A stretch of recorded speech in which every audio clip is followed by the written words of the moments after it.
Hari Om. Namaste, everyone.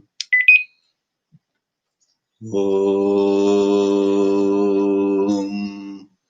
Parthaya Pratibodhitam Bhagavata Narayanena Swayam Vyasena Grathitam Purana Munina Madhye Mahabharatam Advaitaamritavarshiniim Bhagavatim Ashtadashaadhyayiniim Amba Tvāmanusandadhāmi Bhagavad Gīte Bhavadveshiniim Namostu te Vyasa Vishāla Buddhe Pullaravindāyata Patra Netra येन त्वया भारततैलपूर्णः प्रज्वालितो ज्ञानमय प्रदीपः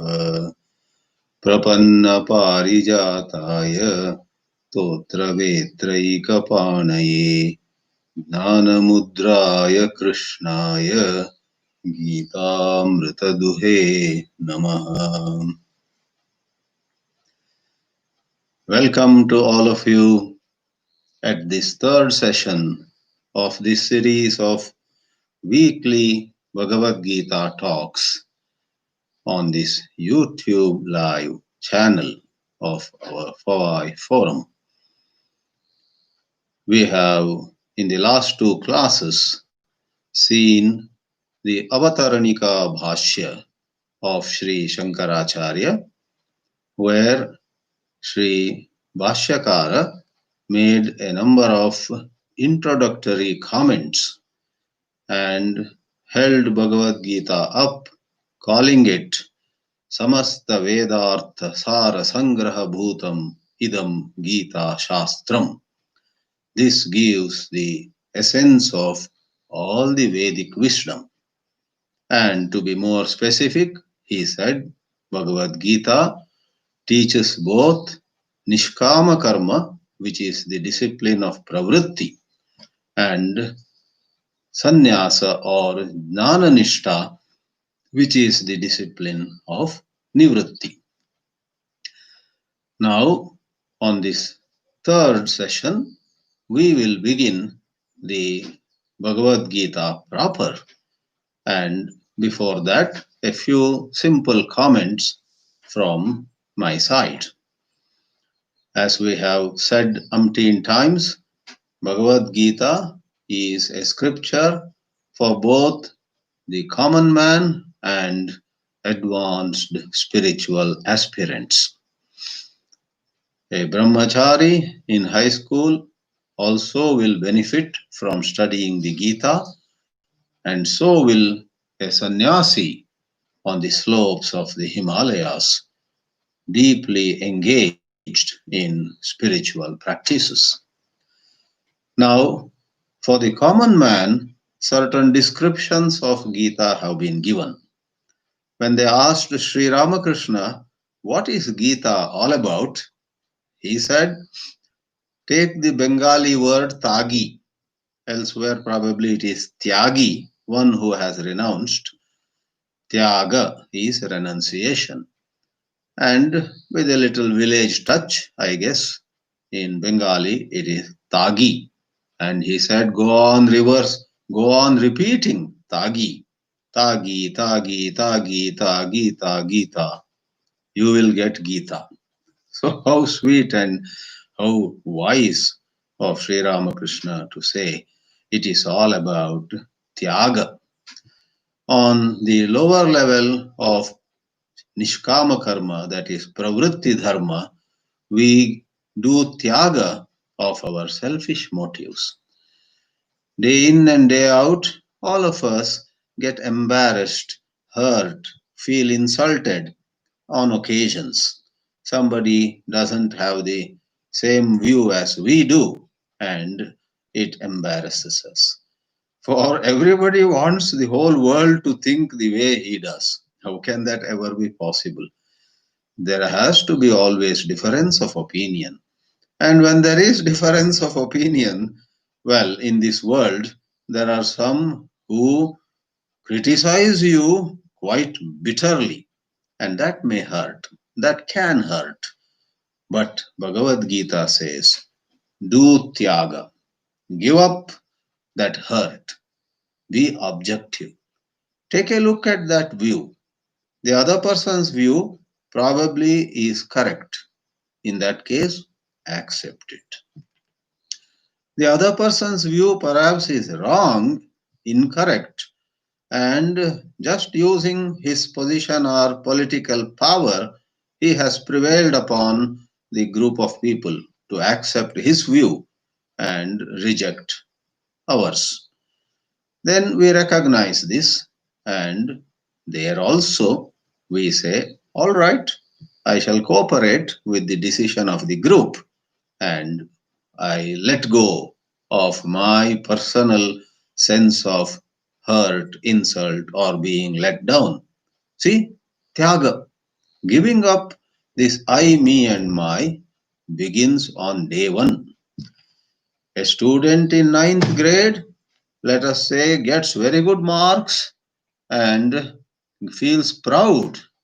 Gita says, it's good you have done well, but give up that pride or that sense of I am superior to all the other students in the class. Don't have that ahankara or mamakara. Move on, achieve more. I bless you, Gita, Sri Krishna says. Another student fails, performs miserably, and like the example given before, the student is suffering from tremendous sense of low self-esteem. Bhagavad Gita says, don't think that this is a matter to mourn over, grieve over. Many times a failure is the forerunner of spectacular success. Maybe you are meant for something else. Do not jump to a conclusion. Give up your sense of I am a failure, I am lost, I am no good. Give up that thought. This is Karma Yoga, and the advanced sannyasi may have certain disturbances in his mind or in her mind. I will not again and again say he and she. This is a limitation of any language. We use he for simplicity. It very much stands for she and her and so on. So the sannyasi on the Himalayan slopes is disturbed that it is 11 years since he moved into the Himalayas and his meditation has not improved. He even now gets lust and greed, anger and jealousy in his mind. Bhagavad Gita says, give up that sense of, I'm not doing well. If you are not meditating well, let us go into it separately. That is one problem. But then whole day pulling a long face. I am not meditating well. Should I have come to Himalayas at all? Maybe this was not my cup of tea. I must not have left behind my spouse and children and so on. Oh, this reaction, this kind of mental chatter throughout the day, in a manner of saying, between his morning meditation and the so called evening meditation, the sannyasi suppose he is disappointed about his own sadhana. Gita says, first thing is give up that disappointment and move on.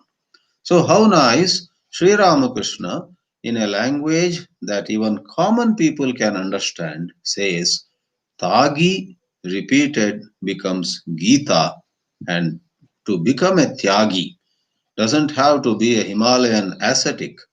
Even in the world of earning and spending and discharging various the responsibilities of a householder, to give up personal hurt or personal high self-esteem, especially in that comparative manner, I am better than all others and so on, that is tyaga. Now, on the other extreme, if you were to ask not Sri Ramakrishna or not some popular master who addresses masses, if you were to ask Bhagavan Bhashyakara Shankaracharya himself, what is Bhagavad Gita all about? Without batting an eyelid, Sri Shankaracharya would say Bhagavad Gita is primarily about self knowledge. Brahma Atma Aikya Jnana. You must know you are not separate from that all pervasive reality called Brahman.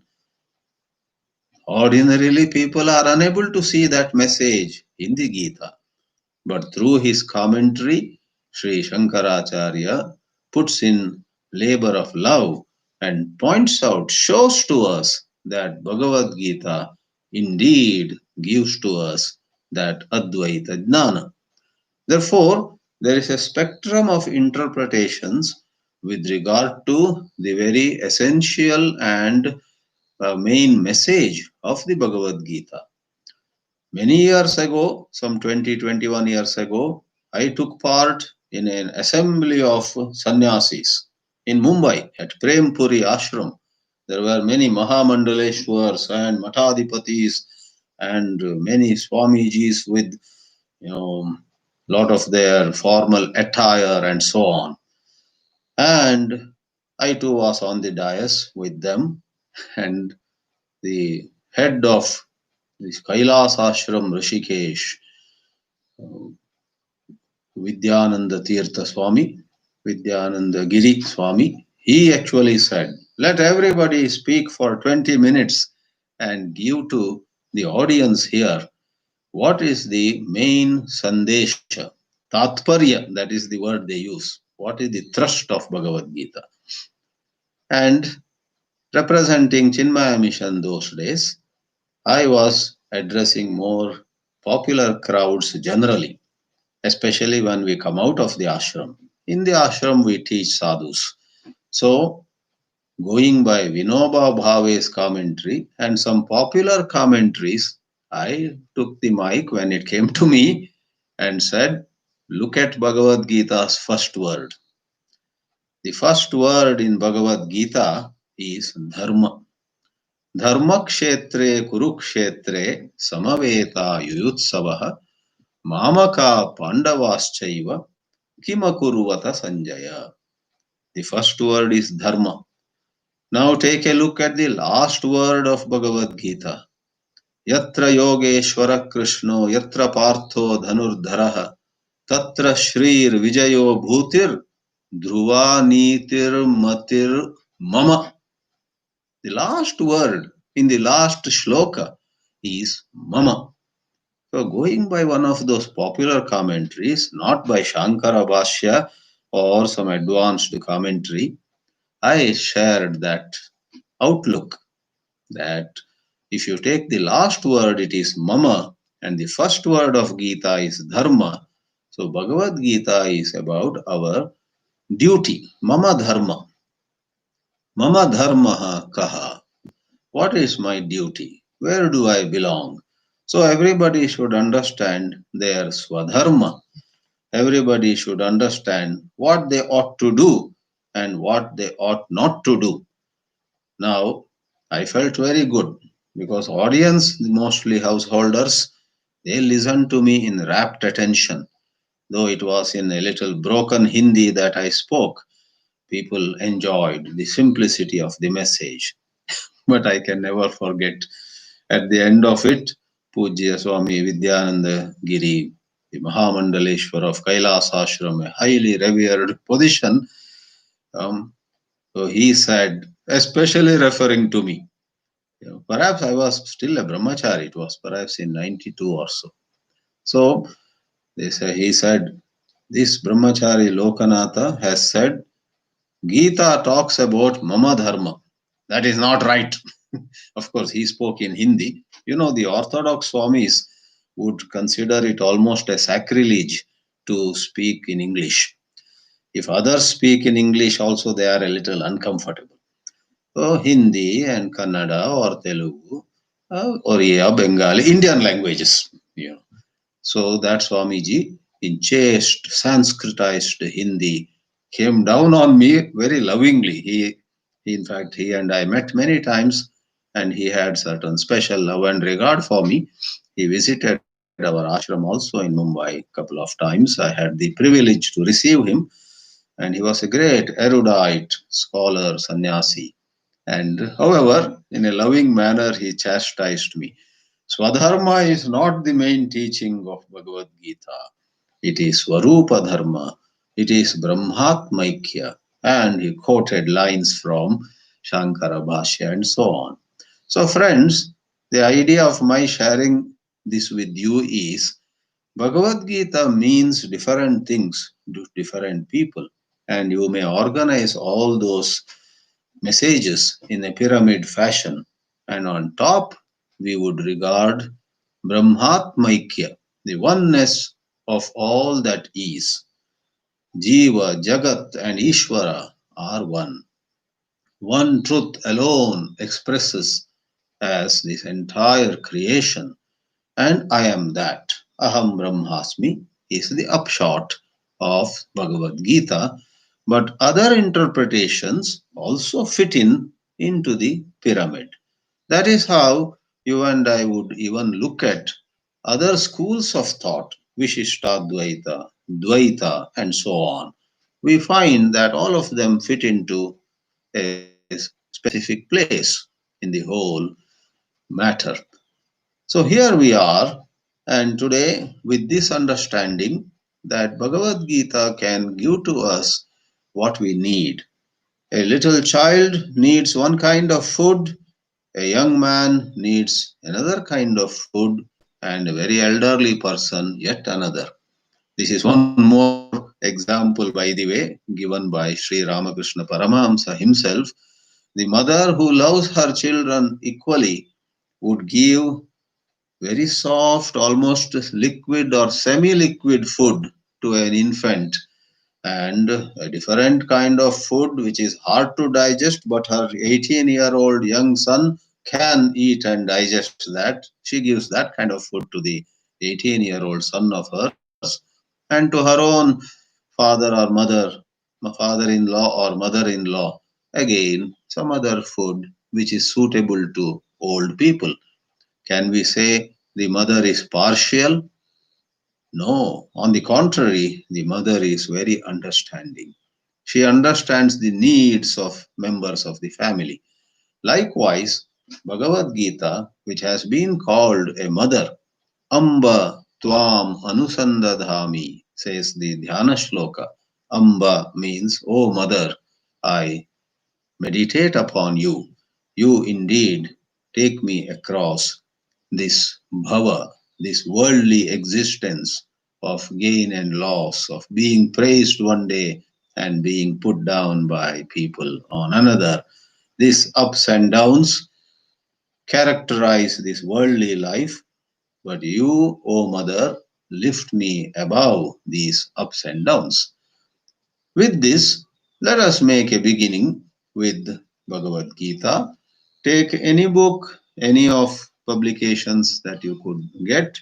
Eventually, we will try to make available the exact matter that we are following, Shankara Bhāshya with English translation to you.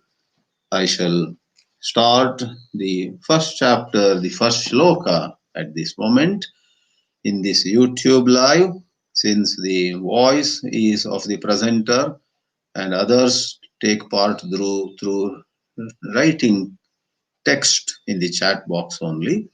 As I recite, I will not hear your repetition, but do repeat after me, and we will, in that way, get into the shloka collectively also.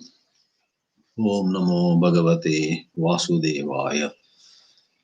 Dhritarashtra उवाच धृतराष्ट्र उवाच धर्मक्षेत्रे कुरुक्षेत्रे धर्मक्षेत्रे कुरुक्षेत्रे समवेतायुयुत्सवः समवेतायुयुत्सवः मामका पाण्डवाश्चैव मामका पाण्डवाश्चैव Kimakurvata Sanjaya. Kimakurvata Sanjaya. This is the only shloka that is in the mouth of Dhritarashtra. So there are a lot of people who crack jokes on Gita also. So one of them said, Dhritarashtra asked this question and later on we don't hear anything from him. Did he, after asking the question, go to sleep? As some people do in question answer sessions. They put the question and their job is over. This is all for humor only. We should not think like that of the great King Dhritarashtra. In spite of some of his shortcomings, he was indeed a great man of the great Kuru dynasty. Dhritarashtra Uvacha. Dhritarashtra spoke, addressing Sanjaya. As we know, Sanjaya was a very balanced, wise minister in the cabinet of Raja Dhritarashtra, and he had been blessed with a special vision. Vedavyasa had offered it to Dhritarashtra himself, but Dhritarashtra was very indecisive and a little scared. How will I be able to see all the war, and my heart may break when I see one of my sons being slaughtered or some such thing. So he said, I don't want to see. Then that vision, that ability to see everything that is happening on the battlefield was given by Vedavyasa to Sanjaya. So Sanjaya was able to see the battlefield, who had gathered, what conversation took place between them. And it is said the divine Divya Drishti was such that Sanjaya could even read the minds of those warriors on the battlefield. This is amazing. Today, with technology, you and I also are able to see Olympics taking place somewhere or some Oscar award being given to winners at some function or the Republic Day parade in India, in New Delhi. Sitting anywhere, we are able to see. That is Doordarshan, that is television. But I guess it is a long time. It will be a long time for science to give us the power to read the minds of people. God forbid, that has its own problems too. That should not come, I guess. We don't want to read others' minds. Our own mind is a big burden to us. So, as I already pointed out in another context, the first word incidentally is dharma, dharma kshetra. That huge field, that huge stretch of land where the Kauravas and Pandavas got together and fought the battle, the Mahayuddha of 18 days, was in fact a place where a whole lot of religious rituals were conducted. Therefore, it was a dharma kshetra. That was the field where people would come from all over the country and would do Vedokta karma. There are karmas prescribed right by various scriptures. They would do them with the help of priests and so on. Dharma kshetra. And it had the name Kurukshetra. Every word for that matter in the Bhagavad Gita lends itself to multiple meanings. Some people say Dharmakshetra is not a field out there. Dharmakshetra is that field which beckons us to perform dharma, that is, our own body. In this body of ours, using the indriyas of ours, we could do dharma, and this is thus Dharmakshetra. And they further support that interpretation, saying the second word Kurukshetra has the word Kuru. We say, so what? Kuru is the name of a Vansha, a dynasty. Kuru Vansha. Says, yeah, that is the superficial meaning, they say. Then what is that hidden meaning? Kuru, of course, means do. Dharmam Kuru, adharmam ma kuru. Kuru and kurushva both mean do. Therefore, this Gita begins with a hint at the primary challenge in human life is about doing what is right every time, everywhere. Dharma kshetre, kurukshetre. Going back to the simple contextual meaning, Dhritarashtra was asking what went on over there or what is going on over there at the battlefield. Samavetaha.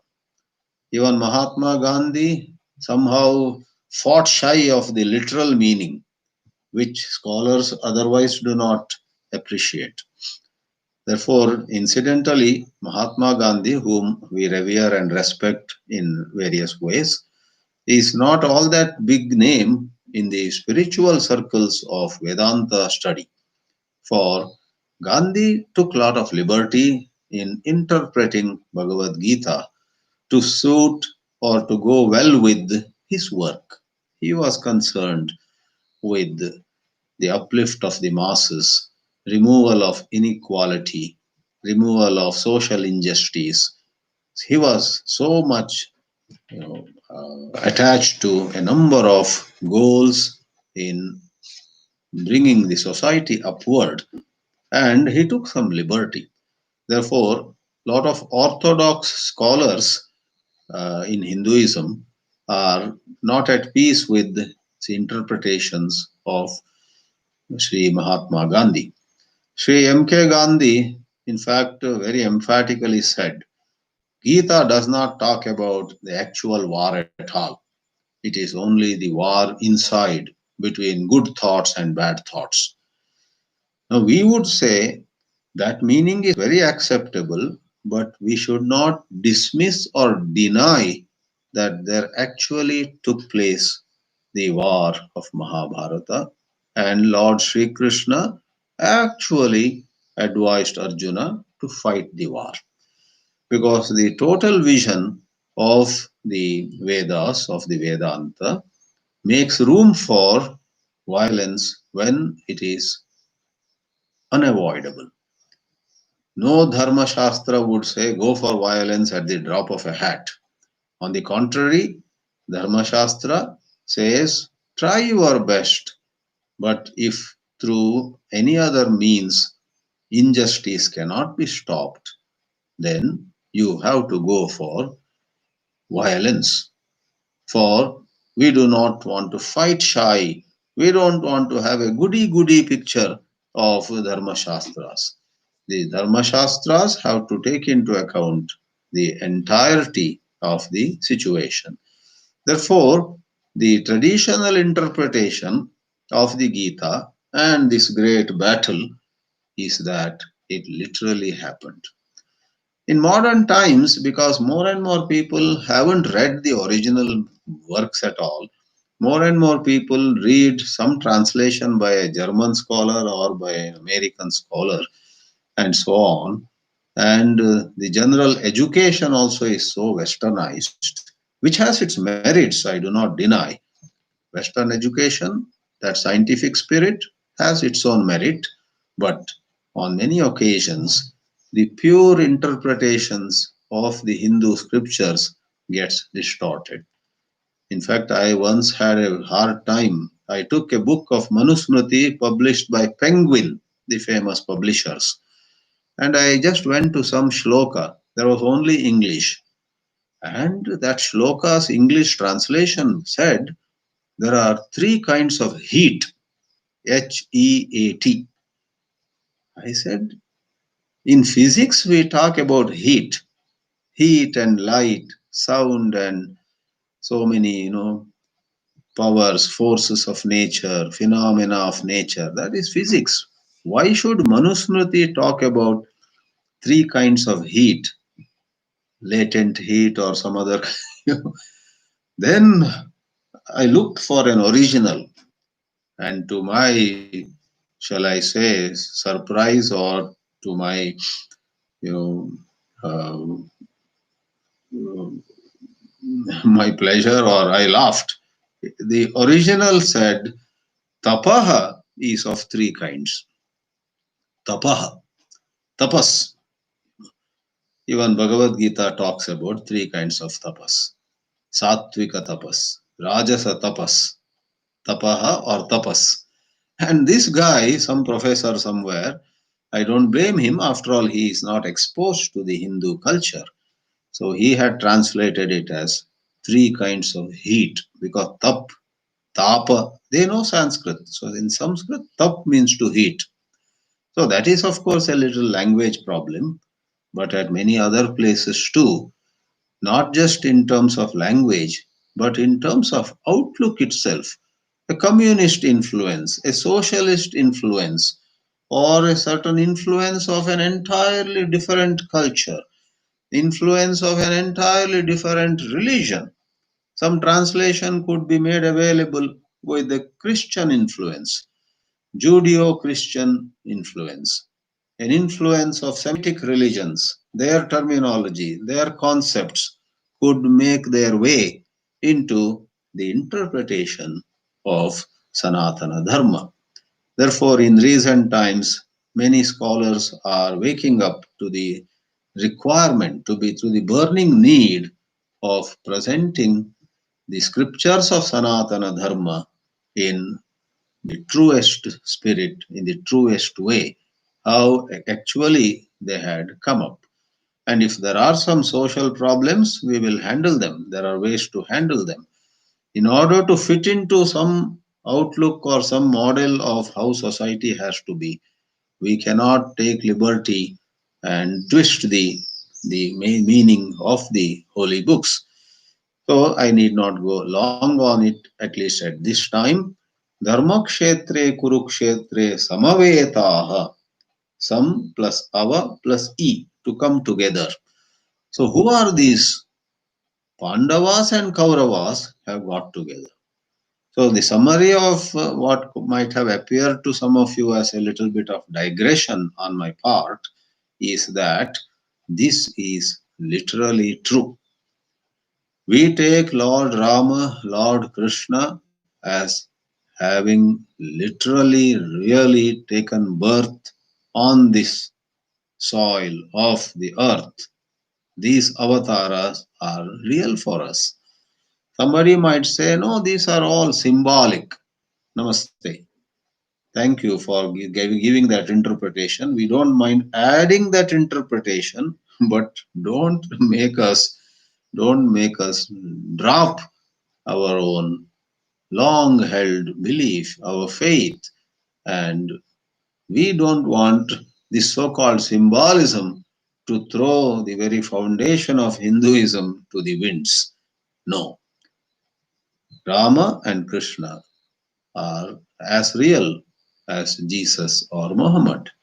Please do not say they are historic and these are mythology. No. And there is a lot of research. I'm not an expert in that field, but I'm sharing with you my deep appreciation of the interpretations given by a lot of scholars. It's going on. This is an ongoing debate where we take Ram, Krishna, and others as real historic. They are part of history and not just mythology or some kind of symbolism. Samaveta Yuyutsavaha. So the battle indeed took place. What is Yuyutsavaha? Those who love Sanskrit have their own opportunities across Gita to learn some specially coined words. Yudha means to fight, Yuddha, and someone who is set, who is all set, who is ready, who is eager to fight, is a Yuyutsu, and the plural of it is Yuyutsavaha. Eager to fight and gathered on that battleground of Kurukshetra. Now, Dhritarashtra could have jolly well said Pandavaha and Kauravaha.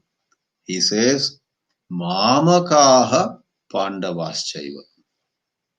The first shloka itself, in that way, has a lot of food for thought.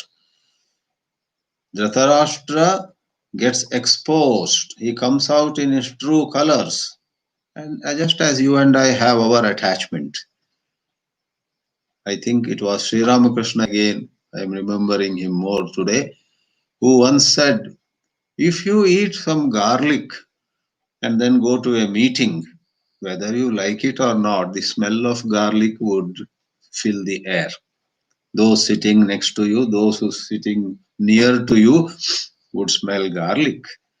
Likewise, if you and I are into some activities, some, let us say, engagements which are money centered, power centered, pleasure centered, which are into some worldly ways, then those will show elsewhere also. The smell of garlic would go to the boardroom also. Mamakaha, Dhritarashtra says, O Sanjaya, tell me for heaven's sake, what did my children and those Pandavas, what did they do? Kim akurvata. This is important in another way of seeing also. The Gita is on one hand a pointer to that state of freedom, consciousness freed from all ahankara and mamakara. But Gita begins with the field where there is ahankara, there is mamakara. We have to begin with where we are and move towards where we got to go. If we have only a picture of how we ought to be and have no understanding of how we are at this moment, our journey would be a total failure. Know where you are and have better and better understanding of the goal, moksha. Presently, we are filled with ahankara and mamakara. Therefore, even as you and I may laugh at Dhritarashtra, in a corner of our mind we know that there is a Dhritarashtra in you and me also. There is a Sanjaya, there is a Duryodhana, and there is a Yudhishthira too in you and me. We have both Ravana and Rama inside us. Let us be aware of it. Let us face the facts. Let us not shut our eyes to the ground reality of human life. Mahamakaha Pandavaschaiva Kim Akurvata. The language is in past tense. What did they do? Kim Akurvata Sanjaya. What did they do? So there are some interpretations that this dialogue itself took place. At one place I read some 10 days after the war began and so on. That seems to be a little far stretched, but definitely the war had begun, Gitopadesha had taken place, and Dhritarashtra asks about how it all started. Sanjaya provides here the message of Gita. As we read in Shānkara Bhāshya, Avataranika, Vedavyasa put the teachings of Sri Krishna in poetic form, in the form of shlokas. Saptashatabihi shlokaihi upanibabandha, said Bhashyakara Sri Shankaracharya. So, the language used by Lord Krishna himself must have been prose, gadya, not padya, and at the same time, considering the sarvajnatva, omniscience of Vedavyasa and the extraordinary divine heights of mastery on the language and so on, we have reason to believe that Vedavyasa would not have done even an iota of injustice to whatever language Sri Krishna had actually employed. Therefore, nowhere any of us would say, well, this shloka this is how Vyasa puts it. Sri Krishna might have said something else. No, we don't say that. We, in good Shraddha, believe that every word of the 700 shlokas of the Bhagavad Gita is from Lord Krishna himself. Though the way it was put together, the credit there goes to Vedavyasa. Kim akurvata Sanjaya. And there is a common doubt generally. Most of you might have cleared this doubt in your earlier satsangs somewhere, but some may not have cleared, or those who had cleared this doubt also might have forgotten. And if not you yourself, you often have some friend asking you, okay, you are studying Bhagavad Gita, a friend comes along and teases you. But tell me one thing, to read this Gita, it takes about 2.5 to 3 hours. We have Gita Parayana on occasions, on Gita Jayanti and such days. Now, even if one chants very fast, let's say 1.5 or 2 hours, so keeping two armies waiting, two huge armies, 18 Akshauhinis, they say. I guess 11 Akshauhinis on Kaurava side, seven Akshauhinis on Pandava side. So some huge armies are standing on both sides, face to face. They are about to get going. As the first chapter will describe, conches were blown and other musical instruments were played, signaling the war to start. And how can Lord Krishna engage Arjuna in 1.5, 2 or 2.5 hours of dialogue? How would that be appropriate? It would be very, very uh, out of place. We say, what are you talking? Was it a dialogue between Tom and Dick? Was it a dialogue between some Sita and Geeta in the marketplace in Bangalore or Hyderabad? This was between Yogeshwara Sri Krishna, and the very presence of Lord Krishna can make even ordinary people rise to extraordinary heights. Mukam karoti vachalam pangum langayate girim yat kripa tam aham vande paramananda madhavam. Don't we say? Madhava is he who can make the dumb speak eloquently. Madhava, Sri Krishna, is the one who can make the lame climb mountains. In that context, we must see Yogeshwara Krishna transfers this wisdom without cutting corners to Arjuna, temporarily empowering Arjuna to receive all that in a couple of minutes. Therefore, the technicality of how this was delivered or transmitted in short time has to be understood in this way. In fact, not in those good old days, even today, miracles happen.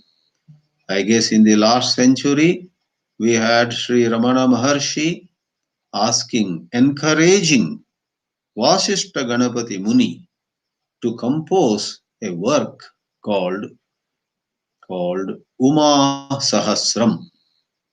Uma is Mother Parvati, Sahasram is 1,000 shlokas. And Ganapati Muni, who no doubt was a very, very exalted Sanskrit scholar, found it challenging. However, he said yes. And one evening, Ganapati Muni sits down and starts composing shlokas. Uma Sahasram is a work available even today in Sanskrit. Sahasram, 1,000 verses in praise of Mother Uma Parvati. And please don't think that those 1,000 verses were all in some anushtup, some simple chandas. No, different chapters having different artistic flavors. Different shlokas are in different meters. There are different alankaras, decorations, poetic decorations embedded in the shlokas. Then only it is a, a composition worth mentioning. And over a single night, just in the last century, in a single night, Vasishta Ganapati Muni composes 1000 shlokas. By sunrise, Uma Sahasram is ready. And later, when somebody asked him, how could you write 1000 shlokas in different poetic meters without any grammar error and this or that? He said, I did not do it. Who did it? Maharshi Ramana, perhaps at that time just 40-year-old or so, young person, bodily, sat the whole night near Ganapati Muni, sat quietly in exalted state of consciousness. He did not go to sleep. Maharshi Ramana did not say to Ganapati Muni, please write a Ma Sahasram, I will check with you in the morning, good night. No way. Maharshi Ramana sat alert and watching, and Ganapati Muni went on writing. This is a miracle, and miracles do happen even today. Now leave Ganapati Muni, leave all those others. You and I also have capacities hidden in us. Therefore, it is of great importance that we learn the art of living. We learn constantly, we work on ourselves through attention, through mature ways of looking at ourselves. We waste our energy in unnecessary regrets, unnecessary self judgments. We dissipate our emotional energy, and therefore the rise to a higher consciousness is again and again prevented, is blocked. So, this question, how long did it take for Gita to be taught, is in this way answered, probably a couple of minutes, and that was possible through the yoga of the Yogeshwara Krishna. He himself is capable, and temporarily he makes Arjuna also capable of receiving all that wisdom, asking questions, and so on. Very high speed data transfer, as you call it these days in the technological age. In this way, friends, we have a grand beginning of Bhagavad Gita. We have Dhritarashtra asking, and Sanjaya gives the entire Gita, which is in Sanjaya's reporting. However, as part of Sanjaya's reporting, as part of the report by the minister, we have Arjuna asking questions to Sri Krishna, Sri Krishna answering, and here and there Sanjaya intervenes and says, for example, in Vishwarupa Darshana, Sanjaya speaks in between, and Dhritarashtra is hearing. Obviously, or for sure, I would say, we have reason to believe that Dhritarashtra had moments of excitement, moments of anxiety, moments of awe, moments of tremendous appreciation of the divine glory of Sri Krishna. Dhritarashtra surely went through so many emotions as Sanjaya was narrating the entire Gita.